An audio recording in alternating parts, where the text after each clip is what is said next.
My name's Alasdair MacEachen. I'm an environmental health officer with Cornwall and Alasdair.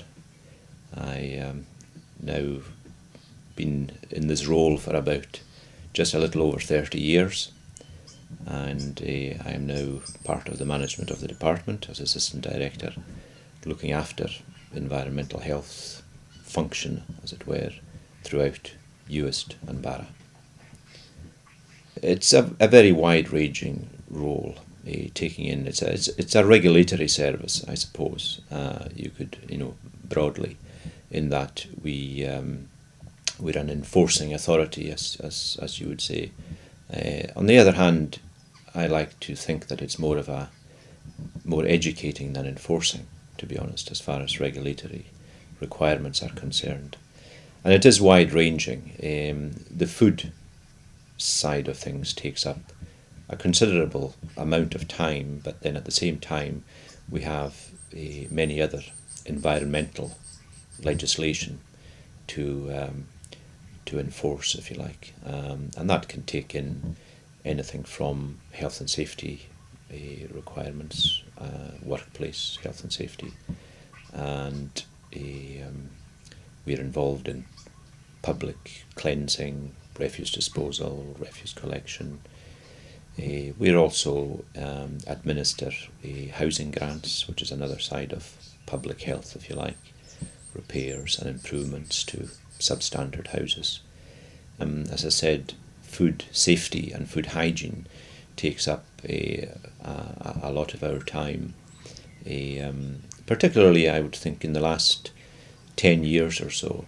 I suppose that it was with the Central Scotland E. coli outbreak and the Pennington inquiry, when our own government put more funding into food safety and food hygiene, that side of the work got a far higher profile. So now we find ourselves having to risk assess every food business, whether it's somebody selling teas and cakes or somebody processing meat or fish or shellfish or whatever the case may be. And depending on the outcome of these risk assessments on food business, that determines how often we actually have to inspect individual premises. In addition to that, of course, as I said, that is the enforcement side of it, if you like. On the education side of things, we like to be able to advise businesses of the requirements. Otherwise, it's very difficult at times for businesses that are very busy doing their day-to-day work to actually get the time to research, and that's provided they know where to research.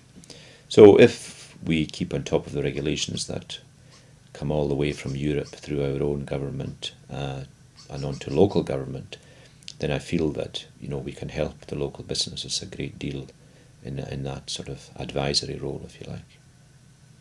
Well, I hope that businesses will appreciate that they can come to ourselves. As I say, they are duty bound, as I said, to comply with the regulations that are in force for their own particular type of business. I mean, again, the legislation can be broken down to deal with various types of food business, and I think that most businesses would know that they could come to us and ask for advice about specific regulations, and at the end of the day, that service is available to them at no cost. The alternative might be to either do their own research using their own employees or employ consultants or whatever. They can do that if they wish.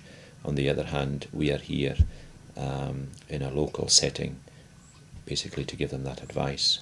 The other side of the coin, I think, is from the consumer point of view. This is where the Food Standards Agency in particular come from, in that they are there, as it were, to basically look at food production, as they say, from plough to plate or farm to fork, or all of these kind of terminology that they use now, and they are looking at it from the consumer point of view, so that when you do actually go and buy and eat food, that you are assured, basically, that there will be no harm to your health.